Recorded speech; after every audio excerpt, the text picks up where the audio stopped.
Okay, so first of all, thank you very much for the invitation. I will try to bring some policy view on the discussion as well.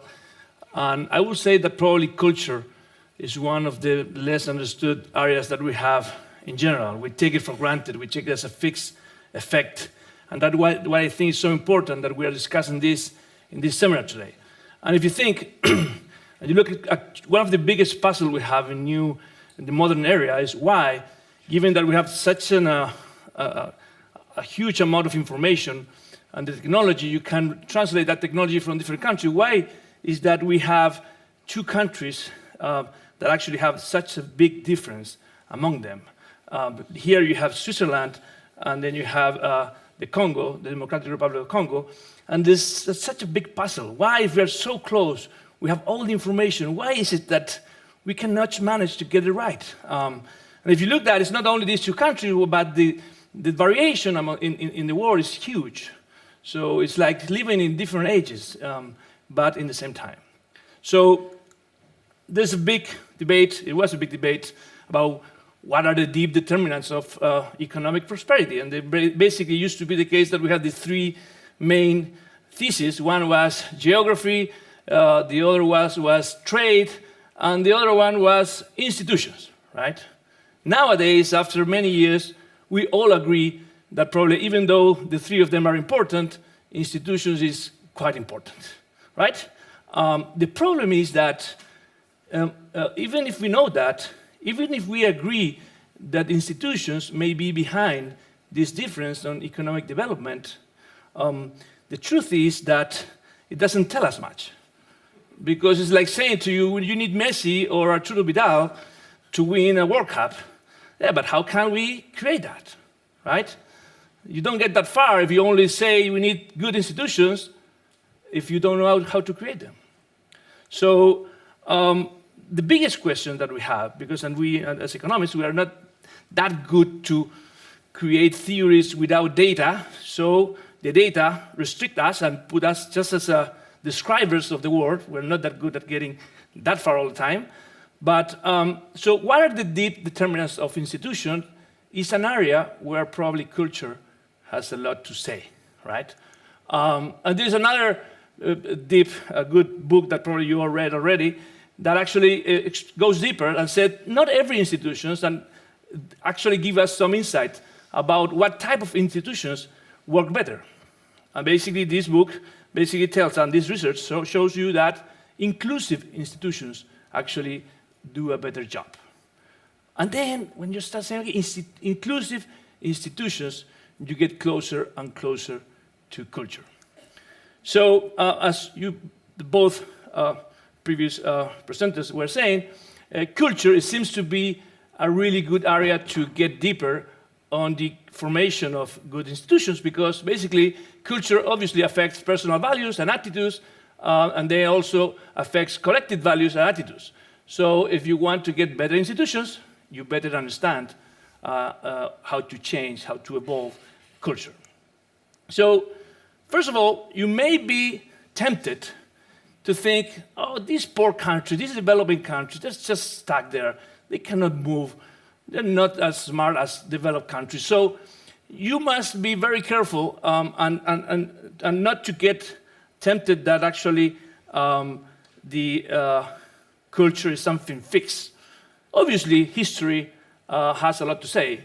But the good news is that for me, probably understanding the way we can change culture in a positive way is a huge opportunity to fix the problem we saw in the first slide, right? So that's what I'm very grateful that we have a seminar talking about this, because we don't see many seminars talking about this thing. So first thing I want to fix on your heads is that culture is not at all fixed. It is a little bit sticky, but if we understand it better, we can really make huge progress. And by the way, technology plays a huge role on changing culture. Fire was probably one of the best inventions that allow us to move from a point of view where actually we were hunting and living only just for the next day to a situation where actually the society and the division of labor actually started to play a huge role and also changed our brain. changed the way we evolve. So fire was this technological change many, many years ago was a huge player. Then we have trade, the Industrial Revolution. So technology always actually was a big factor of changing culture. Then we created the modern state, the idea that actually religion was not the best way to run our countries, but on the other side, we have this option of having modern states where you can allow culture to vary, you can allow freedom to flow over citizens, and I think that's another very smart innovation. But then we have these episodes in our history as well. So something that we should always be very careful is that we are always in the risk of getting into the trap of bad cultures. So as we were discussing, moving culture into the right situation is a good opportunity, but we must be careful that we as a human species, we have been in times where actually we're moving culture in the wrong direction. So, and nowadays I think, even though we're far from these two guys, fortunately, we are starting to see some guys that I am kind of worried about. I will go there later. So we were smart enough to actually get rid of that period of the Cold War, and technology actually started to play a huge role. And as we were seeing, networking is a very important. Networks are very important to make culture to evolve. And now we have these cell phones. I would say that probably cell phones are playing such an amazing, and we don't know how it's going to go in the future, but actually cell phones probably are really changing the way we interact to each other, and it should be something that we should take more care of it. So the temptation, it will be that right now we should just relax. No Cold War, we're okay. Kind of the democracy is working in many places, not all places, but we should relax. But then the truth is that I am worried. I am worried because I'm a liberal. I like democracy. I like modern states. But the truth is that all over the world, we're seeing nationalism. We're seeing some stories that actually are kind of different from what I think is the best for the world and for the prosperity of the world. And the truth is that actually I do believe that this economist portrait is very true in meaning that we, those who believe in freedom, we relax too much. We stop dreaming about a change, about justice.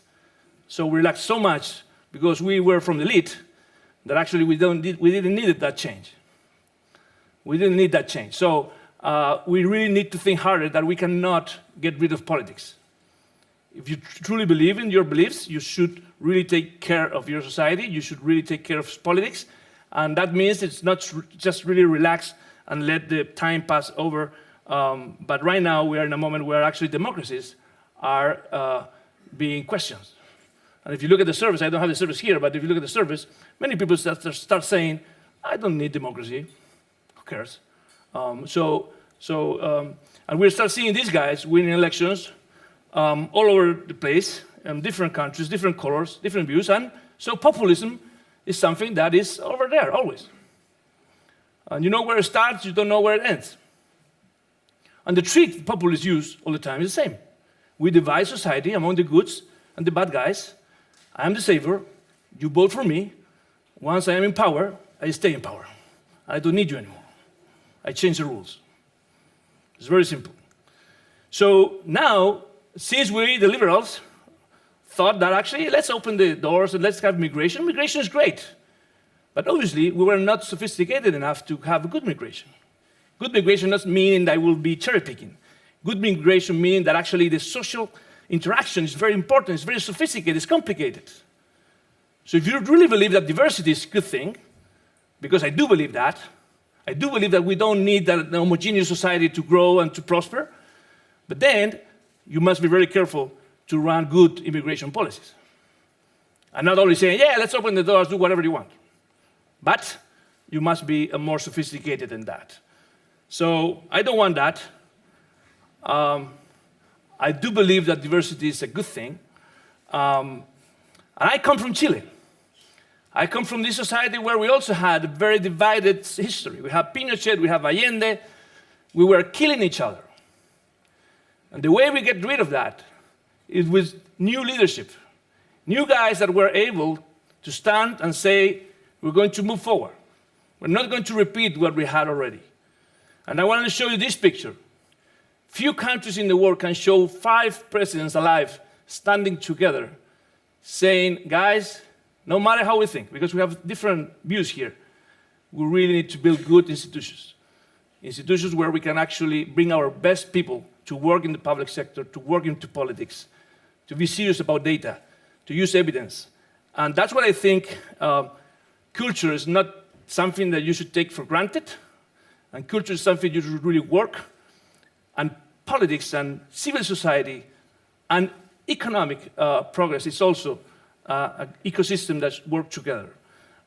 So it's not only in Chile, everywhere in the world, we have seen leaders that actually did what we expect to do everywhere. So it's not easy just to relax. It's not good just to relax. It's not good just to say that culture is a fixed effect in a regression. Culture is a vivid, it's something that is evolving. Technology affects it. And our principles, our values affect it. And I'm sure the new generation needs to get a deeper understanding about how to manage this culture element. So I want to show you this picture. This is Ulysses' narrative. And why I wanted to show that, because we are always be tempted with populism and with messianic leaders around the world. One of the good things I like about Switzerland is that you have been able to manage in a way that everybody participates in the government. It's very different from what I see in my country, Latin America, what you see in Africa, what you see in many places. Here you have been able to understand actually the diversities of view in politics is also very relevant. You should really worry about it, because in this story, basically Ulysses what does, he asked the crew to tie his hands to the mast in order to not get the music from the sirens, not to get trapped by the music of the sirens, and in order to really make it to their place. And he asked the crew to cover their ears in order for them not to fall into the ocean as well. So I want to finish just giving you one example of a short video that we performed last year when I was running for president in Chile. Chile is one of the most conservative countries in the world. We are really lagging behind in gender equality.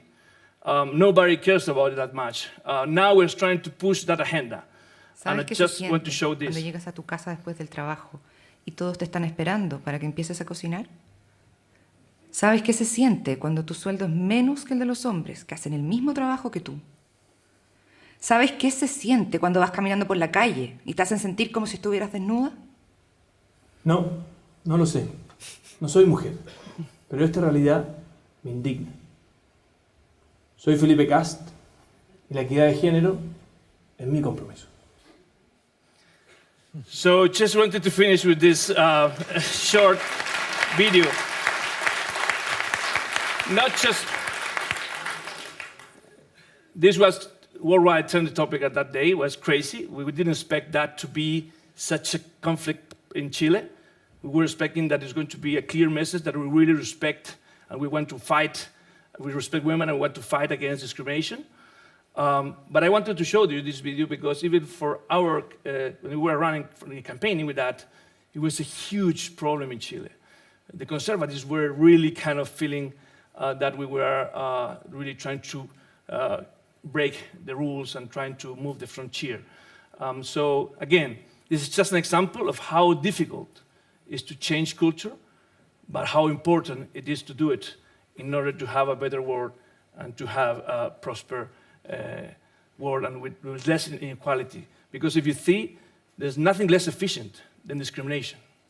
There's nothing less kind of pro-market, pro-economy, pro-prosperity than really trying to get a country or a world where you can use meritocratic system and not really racial or whatever other system. One of the biggest problems we have in Chile is that the place where you're born influences a lot the opportunities of our children. So we really need to think harder about what is a just society, a fair society. If you want to be successful with our ideas of freedom, what it means to have a just society, a fair society from a liberal point of view. And I think if we have equality among children, if we have no discrimination among women, no discrimination among racial, then you may say that the inequality that we see is not a big problem because it's not coming from discrimination. It's not coming from the fact that actually our children have different opportunities. It is coming from the talent that we observe and the diversity we have in our society. Thank you.